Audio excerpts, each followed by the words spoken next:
척추 내시경 하자 1시간밖에 걸리지 않는 수술이다라고 환자분한테 말씀드렸더니 안 하겠다고 하시더라고요. 그 이유가 뭐냐면, 안녕하세요, 척보면 척추를 아는 닥터 해리슨 김현성입니다. 절개식 척추 수술보다 척추 내시경 수술이 부작용이 훨씬 적긴 하지만 척추 내시경 역시 수술이기 때문에 부작용이 있는 건 사실입니다. 그래서 오늘은 척추 내시경 수술을 20년 이상 시행한 사람으로서 척추 내시경의 부작용과 그 부작용을 최소화할 수 있는 방법에 대해서 이야기하고자 합니다.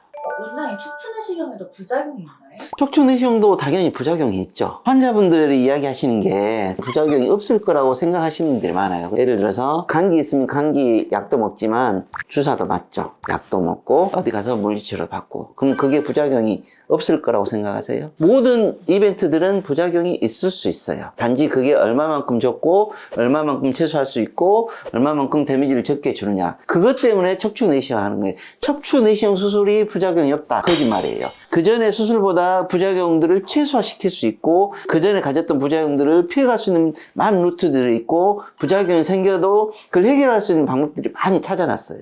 그것 때문에 척추 내시경을 하는 거죠. 부작용이 없는 것은 이 세상에 아무것도 없고, 부작용이 없는 걸 하려면 한의한테 치료를 받아야 되는 거죠. 척추 내시경 수술의 부작용은 굉장히 많죠. 당연히 보편적으로 경험할 수 있는 게 5가지 정도가 돼요. 우리가 쉽게 알고 있는 신경손상, 신경손상도 생겨요. 예전에 뭐 절개했을 수술할 때 신경이 뭐 잘리거나 아니면 신경손상 됐을 때 해결할 수 있는 방법들이 없었잖아요. 근데 척추 내시경에서는 그것들이 직접 보고하기 때문에 신경손상이 되면 됐다는 것을 바로 인지가 되잖아요. 바로 치료할 수 있는 그런 루트들이 있어요. 훨씬 더 회복할 수 있는 방법이 많고 회복도 또 잘 돼요. 두 번째로는 최근에는 신경감압술도 하고 이제 수술들이 막 커지고 있잖아요. 경막손상, 예전에는 경막손상이 그렇게 많지는 않은데 지금은 생각보다 많이 생겨요. 좁은 공간에서 그런 신경들을 넓게 넓혀 놓는 그런 작업들을 하기 때문에 많이 생길 수밖에 없는데, 대신에 척추 내시경 뭐 감압술에 생기는 경막손상이나 그런 것들은 예전에 절개했을 때 경막손상으로는 완전히 판이하게 경과가 달라요. 왜냐하면 공간이 굉장히 좁잖아요. 그래서 대부분 패치만 대놔도 아무 문제가 없어요. 수술 끝나고 나서.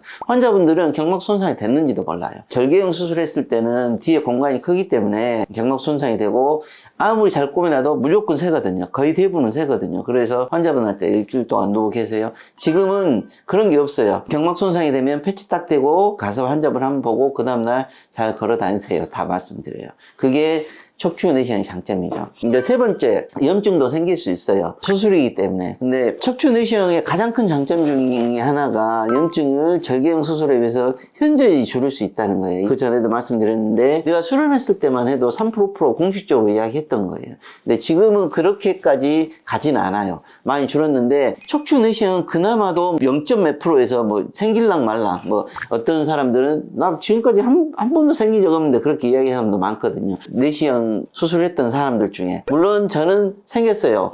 뭐 10,000건을 했으니까 안 생겼으면 그건 뻥인 거고 그러잖아요. 300건 500건 하고 난 하나도 안 생겼다, 아 너 잘하는구나, 그 정도까지는 된다고 해요. 근데 10,000건까지는 아니지만 1,000건 해도 감염에 대한 우려는 거의 하지 않기 때문에 거의 안 생긴다고 보시면 돼요. 네 번째가 일시적인 마비잖아요. 실은 일시적인 마비는 척추 내시경의 부작용이라고 보기는 어렵고 척추 수술의 부작용도 아니에요. 왜냐하면 신경이 오랫동안 눌려있던 사람들 있잖아요. 그 사람들이 신경이 풀리잖아요. 그러면 신경이 부어요. 신경은 굉장히 민감한 구조물이기 때문에 눌렸다 풀리면 그 붓는 게 굉장히 심하거든요. 그 자체로 마비가 오는 경우가 많아요. 그러니까 수술 때문에 그건 부작용이 왔다고 보기는 어렵죠. 환자분들은 다 수술로 인식을 하기 때문에 이런 설명을 미리 드려요. 수술 후에 일시적인 부작용이 올 수 있습니다. 수술 때문에 생기기도 해요. 근데 대부분은 그게 풀리면서 생기는 거고, 이건 대부분 거의 다 회복이 돼요. 시간이 지나면서. 단지 이제 그 시간이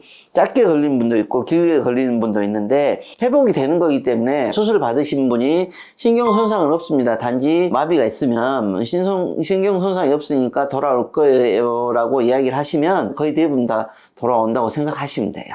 마지막이 불완전 수술이나 과다한 수술에 대한 이야기인데, 예를 들어서 내시경 수술은 경험이 많이 필요한 수술이잖아요. 그렇기 때문에 경험이 많지 않으신 분이 그 내시경 수술 하다 보면 불완전 수술하는 경우가 많아요. 증상이 다시 재발되거나, 나도 마찬가지예요. 초기에는 불완전 수술이 있었던 것이 사실이고 그걸 또 재수술을 하기도 하지만 또 대부분 또 해결되기도 해요. 그래서 그 자체로 넘어가기도 하지만 그런 분들한테는 불완전 수술이 있을 수 있으니까 이제 수술은 가능하면 내시경 경험이 많으신 분들. 또 하나는 너무 과하게 수술하는 거. 예를 들어서 그것도 경험이 많지 않으신 분들이 그런 일들이 많아요. 예를 들어서 척추관 협착증에 대한 감압술은 관절을 잘 보존하고 또 근육들 잘 보존하는 게 중요 포인트인데 그걸 너무 과하게, 왜냐면 일단 결과가 좋아야 되니까 그걸 너무 과하게 하시는 분들이 있어요. 그분들은 2차적인 결과가 안 좋거든요. 장기적으로 봤을 때 그분들이 이제 관절이 약해지고 그러면서 문제들이 생겨요. 척추 내시경 수술은 경험이 많은 병원에서 받으시는 게 좋습니다. 척추 내시경에도 어쨌든 부작용이 약간은 생길 수 있잖아요. 그럼 이 부작용을 피하려면 어떻게 해야 돼요? 적응증에 대한 이야기들은 이제 우리 의료진들이 해야 될 문제이긴 하지만 의료진들도 우리가 이제 부작용들을 최소화시키려고 노력을 하고 있고 그건 술기들의 문제들이에요. 의료진들로 봐서는. 그래서 계속 발전돼 가고 있고 지금 거의 부작용을 줄일 수 있는 술기들로 거의 대부분 다 발전이 됐어요. 그건 이제 우리 의료진들이 해야 될 문제이고 환자들의 입장에서는 일단은 내시경 수술 잘하는 병원을 찾아가는 게 첫 번째라고 봐야 되겠죠. 그게 이제 부작용을 줄일 수 있는 가장 중요한 팁이 되지 않을까 싶어요.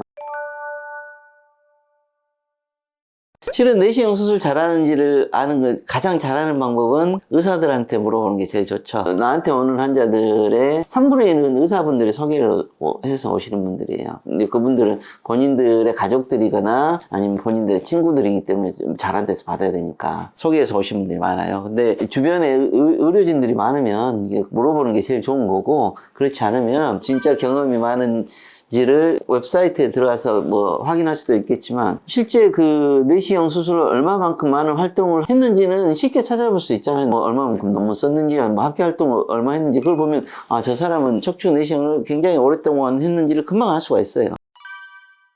오늘은 척추 내시경의 부작용에 대해서 말씀드렸습니다. 정리하자면 척추 내시경 수술은 기존의 절개형 수술에 비하여 합병증을 최소한으로 줄일 수 있습니다. 그럼에도 불구하고 여러 가지 합병증들을 초래할 수 있으므로 척추 내시경 수술을 받기 위해서는 척추 내시경 경험과 연구가 풍부하고 적절한 재활 시스템이 구축된 병원을 선택하시는 게 좋겠습니다. 이상 척 보면 척추를 아는 척척박사 닥터 해리슨 김현상이었습니다.